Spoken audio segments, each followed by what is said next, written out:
Fala pessoal, tudo bem? Mais um vídeo novo aqui pro canal e hoje nós vamos falar sobre um assunto que tem deixado muita gente preocupada, que é o suposto estouro de uma bolha financeira especulativa, a suposta vinda de uma grande crise econômica no mercado financeiro. Autores muito famosos de livros best-seller, como Robert Kiyosaki, que escreveu esse livro aqui, ó, O Pai Rico, o Pai Pobre, inclusive é um excelente livro que eu sugiro a leitura para quem nunca leu. O Robert Kiyosaki, ele vem falando de forma repetida nos últimos meses que nós estamos na iminência de uma grave crise econômica. Um grande investidor americano chamado Michael Burry, que foi o investidor que previu a crise financeira imobiliária de 2008 lá nos Estados Unidos, também tem afirmado nas redes sociais e nos meios de comunicação que efetivamente nós estamos na iminência do estouro de uma bolha especulativa e de uma grande crise do mercado de capitais. Mas será mesmo que nós vamos enfrentar uma grande crise no mercado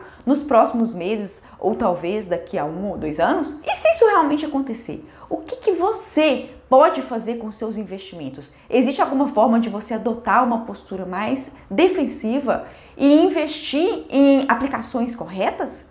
É exatamente sobre isso que eu vim falar aqui hoje. Bom, pessoal, não é de hoje que a humanidade tem enfrentado diversas crises e bolhas especulativas. Para quem não sabe o que é uma bolha, quando a gente fala que o mercado ele está passando por uma bolha inflacionária, uma bolha especulativa, isso quer dizer que de forma irracional o mercado está precificando o preço de um determinado ativo ou de um conjunto de ativos em valores, em patamares muito superiores aos que eles deveriam efetivamente ser precificados. Então, quando a gente tem uma precificação muito grande de ativos sem um motivo aparente real para isso, bolsa na máxima, cotação de ativos nas máximas históricas, sem que haja um motivo verdadeiro para isso na realidade, isso muitas vezes é sinal de que uma bolha especulativa do mercado está se formando e o preço dos ativos então está se descolando da realidade de forma artificial. Então somente porque o mercado, porque os investidores acham que deve ser assim, sem nenhuma correspondência real com o mundo presente. E bolhas especulativas sempre fizeram parte da nossa história. A primeira bolha especulativa de que se tem história aconteceu lá na Holanda, no século 17, e foi batizada de bolhas das tulipas. O que aconteceu com essa bolha das tulipas? Não sei se você conhece essa planta, essa flor chamada tulipa. Ela é uma espécie de planta muito apreciada lá na Europa, principalmente na Holanda. E o que aconteceu lá no século 17? Mais precisamente em 1638. Antes disso, antes de 1638, alguns cultivadores de tulipas trouxeram novas espécies dessa planta para serem cultivadas lá na Holanda. E o que aconteceu ao longo do tempo foi que cada vez mais as pessoas estavam encantadas com a beleza das tulipas. Os negociadores de tulipa no mercado financeiro lá da Holanda começaram a cobrar cada vez preços mais altos pela compra de tulipas no mercado e em 1638 culminou então com um pico. As tulipas eram negociadas no mercado financeiro com preços absurdamente elevados que nunca foram negociados antes, porque o mercado estava tomado então por uma euforia. Todo mundo queria comprar tulipa, todo mundo queria ter essa espécie exótica de planta na sua casa. Então, em 1638, chegou a um patamar insustentável em que as tulipas estavam sendo negociadas no mercado holandês por preços exorbitantemente altos, até que um desses compradores de tulipa deu um calote. Ele simplesmente não honrou o contrato de compra e venda de tulipas que ele tinha firmado com um vendedor, um cultivador desse tipo de flor. E depois que isso aconteceu, o mercado foi tomado por um pessimismo extremo e as pessoas começaram a querer se desfazer das suas espécies de tulipas de forma generalizada, o que fez com que o preço das tulipas lá na bolsa, no mercado financeiro da Holanda, despencasse de forma vertiginosa. Então esse choque, de um ativo, de um bem sendo negociado a um preço extremamente elevado e depois uma consequente violenta redução, correção desse preço, é o que nós chamamos de estouro de uma bolha especulativa, que foi o que aconteceu exatamente lá na Holanda, mais aproximadamente em 1638. E depois dessa bolha das tulipas, houveram outras diversas bolhas no nosso mercado. Houve bolha com a compra de telégrafos, houve a chamada bolha da Companhia do Mississippi. Nessa bolha da Companhia do Mississippi, que aconteceu em 1720, um investidor e milionário francês chamado John Law começou a fazer propaganda lá na França sobre as ações de uma companhia muito famosa, onde hoje ficam os Estados Unidos, que seria a Companhia do Mississippi, responsável por promover o desenvolvimento econômico dessa região lá dos Estados Unidos. Então, esse milionário John Law, ele começou a vender lá na França ações dessa empresa, falando que ela teria muitas oportunidades de criação de postos de emprego, de criação de cidades inteiras e de desenvolver essa região do Mississippi.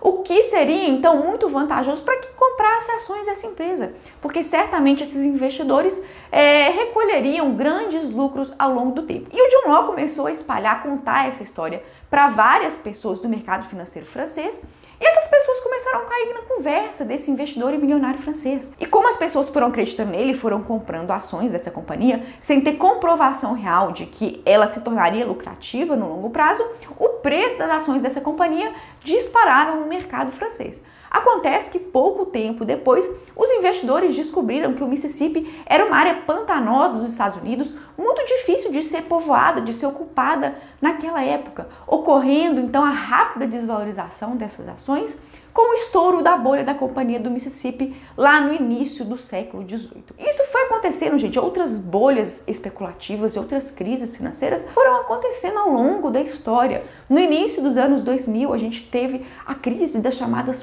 .com, que foram as empresas de internet. Em 2008, nós tivemos a crise do subprime americano do mercado imobiliário dos Estados Unidos, quando o mercado se deu conta de que grande parte das hipotecas, das dívidas imobiliárias contraídas pelos americanos, eram dívidas que claramente não seriam pagas, eram dívidas podres, que não valiam mais nada, ocasionando então uma das maiores crises já registradas, que foi aquela crise de 2008, que inclusive o investidor Michael Burr, que eu citei aqui no início desse vídeo, ele conseguiu prever. E agora, em 2021, o Robert Kiyosaki e o Michael Burr vêm falando também que nós estamos na iminência de uma nova crise, de uma nova bolha, porque o preço dos ativos no mercado internacional, tanto de commodities quanto de ações nas bolsas de valores do mundo inteiro, estão batendo máximas históricas, o que, segundo eles, é uma valorização artificial que não corresponde à realidade. E o que a gente tem visto então ao longo da história, gente, é que não há genialidade nenhuma em ficar tentando prever crises, porque elas acontecem de tempos em tempos. Crises fazem parte dos ciclos de mercado, estouros de bolhas especulativas fazem parte da história da humanidade. Então ficar falando, pode ser que venha uma crise daqui a algum tempo, isso é a mesma coisa que eu vou falar que pode chover daqui a alguns dias. É óbvio que se eu ficar falando isso todos os dias, uma hora eu vou acertar. E esses gurus do mercado, como Robert Kiyosaki, como o Michael Burr, ficam falando todos os dias que uma crise vai acontecer. E é claro que mais hora, menos hora, gente, eles vão acertar, porque isso faz parte da história do mercado. Então tome muito cuidado com essas pessoas que tendem a ficar prevendo situações que obviamente em algum momento vão acontecer. Porque depois elas ficam se gabando que elas descobriram o futuro, né, que elas deram palpites certeiros. E isso nada mais é, gente, que previsões óbvias do que vai acontecer. E como a gente sabe que crises financeiras fazem parte dos ciclos de mercado, que é natural isso acontecer de tempos em tempos, o que eu falo muito, inclusive para os meus alunos do curso Investindo do Zero, é que nós precisamos ter um portfólio de investimentos diversificado. Nós precisamos criar uma carteira de investimentos que tenham ativos descorrelacionados. E o que é isso, ativos descorrelacionados? Quanto alguns ativos sobem, outros tendem a cair, fazendo que numa eventual crise, num eventual momento de turbulência, você tem investimentos na sua carteira que vão naturalmente se desvalorizar, eles vão cair de cotação, mas você vai ter outros investimentos que nesse mesmo momento vão segurar a onda, eles vão se manter valorizados ou eles vão inclusive aumentar de preço. E quando a gente fala então de ter esses ativos correlacionados, que em momentos de crise eles tendem a performar bem, é que surge uma classe de investimentos chamada reserva de valor. Quando tudo vai mal, quando os investidores estrangeiros parecem estar desesperados, esse tipo de ativo tende a se valorizar, porque eles representam segurança e solidez no mercado financeiro, no mercado de investimentos. E quando a gente fala de ativos que são reservas de valor, por excelência, a gente tem dois tipos de ativo que atuam com esse papel de segurança na sua carteira de investimentos, que são o ouro e o dólar. É muito importante, antes da gente começar a falar sobre ouro e dólar, que você saiba que tanto o ouro quanto o dólar são investimentos de renda variável, ou seja, não há previsão nenhuma de quanto que você vai ter de rentabilidade no futuro. Pode ser que você tenha ganhos, mas pode ser que você tenha perdas expressivas também. Então é muito importante você investir nessas classes de ativos com segurança e sabendo que eles podem oscilar, inclusive te trazendo prejuízos reais. Mas fato é que ao longo da história o que a gente tem percebido é que nos momentos de crise em que as bolsas de valores caem de forma exacerbada, o ouro e o dólar têm se valorizado, atuando então como essa parte de proteção no seu portfólio, atuando então como esses chamados ativos descorrelacionados. Quando tudo vai mal, esses ativos tendem a ir bem. E para ilustrar essa questão, eu trouxe aqui um gráfico para vocês que mostra a comparação entre o comportamento do ouro no mercado internacional e do nosso índice Bovespa, que é um índice formado pelas 85 maiores empresas negociadas na nossa bolsa de valores. Então, por esse gráfico que eu estou mostrando aqui na tela agora para vocês, vocês podem ver pela linha laranja que ela traduz o índice Bovespa.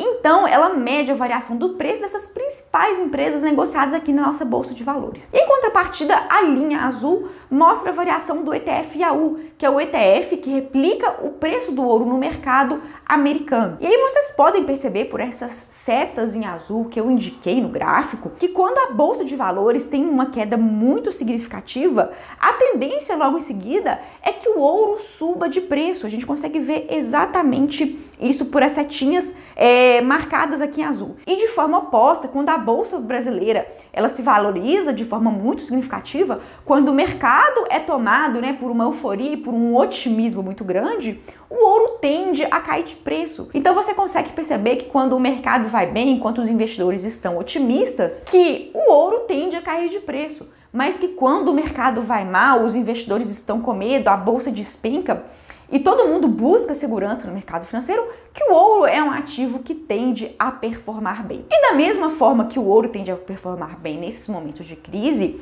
o dólar americano também cumpre esse papel. Por esse outro gráfico que eu trago aqui para vocês, vocês podem perceber pela linha laranja, que é o índice Bovespa, e pela linha azul, que é a cotação do dólar frente ao real, que exatamente nos momentos em que o índice Bovespa atingiu suas mínimas, atingiu seus fundos, o dólar teve uma expressiva valorização. E da mesma forma, no momento em que o índice Bovespa atingiu seu pico, a tendência foi que o dólar se desvalorizasse. Então, tanto o ouro quanto o dólar, a gente pode perceber por esses gráficos, que eles atuam então de forma oposta, de forma descorrelacionada à bolsa de valores. Por isso que é muito importante, eu falo isso com os meus alunos, que você precisa ter uma pequena parte do seu portfólio de investimentos, uma pequena parte do seu dinheiro aplicada em ativos que são reserva de valor. É claro que você deve fazer isso caso investir nesses tipos de ativos de renda variável se adequem ao seu perfil de investidor. Mas se você tem um perfil moderado, já aceita correr risco, tolera perdas e já investe em renda variável, é interessante, é estratégico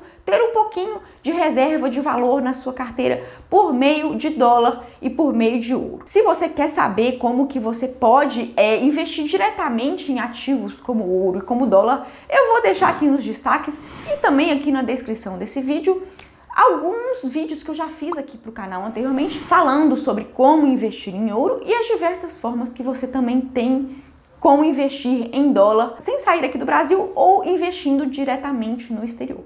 Mas a mensagem que eu queria passar nesse vídeo então, gente, é que o fato é que uma crise pode acontecer daqui a um mês, 2 meses, 1 ano, 2 anos, ninguém sabe. Mas o que a gente tem certeza é que crises sempre vão vir, que crises são cíclicas e que passam pela existência da nossa história como seres humanos, e de criadores de um mercado financeiro. Então, mais ou menos de uma crise vai vir. E o que o mais importante é, não importa quando essa crise vai vir, o que você precisa é estar preparado, ter uma parte do seu portfólio alocada em ativos que são reserva de valor e se perguntar se a sua exposição em renda variável ela é compatível com a sua tolerância a risco e tolerância a perdas. Porque o bom investidor não é aquele que tem grandes rentabilidades em curto prazo de tempo, mas o bom investidor é aquele que sim escolhe investimentos adequados ao seu perfil de risco, à sua tolerância à perda e consegue de noite dormir tranquilo, botar a cabeça no travesseiro sem se preocupar com a variação do preço dos ativos no dia seguinte. Então esse era o recado que eu queria dar aqui para você. Se você tem alguma dúvida, não se esquece de deixar aqui nos comentários, que assim que eu puder, eu venho aqui te responder. Combinado? Por hoje é isso e até a próxima, pessoal!